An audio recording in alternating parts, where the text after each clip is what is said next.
Your father was a well-known lawyer. You trace your ancestry back to the Mayflower. You have great literary friendships. You founded a magazine. You've had a chance to pursue every young man's fantasy. I want you to be candid and tell me about George Plimpton. For those of you who haven't heard of Plimpton, it's a little difficult to know where to begin an introduction. Plimpton's a writer. He is an editor of the Paris Review.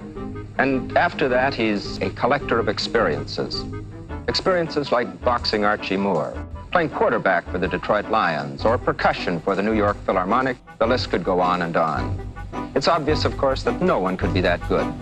And Plimpton certainly isn't. This here's your warrant, mister.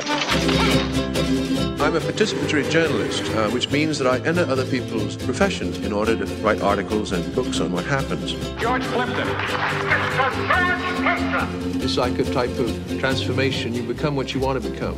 Well, as you can see, I am not properly constituted to fight. And not only that, but I suffer from something called sympathetic response, which means that if you're hit, you weep.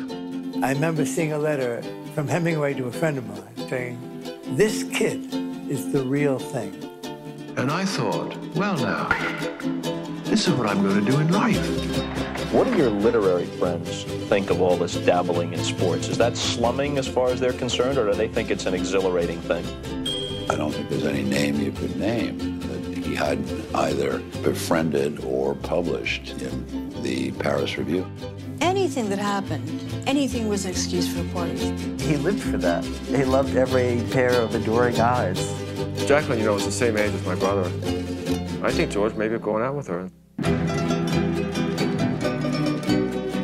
Tomorrow is going to be the decision as to which direction really the United States might go in, which direction George Plimpton will go in, all of these major questions. Bobby Kennedy once confessed that George Plimpton was the man he'd sooner be. Who Plimpton would sooner be, we don't have a clue.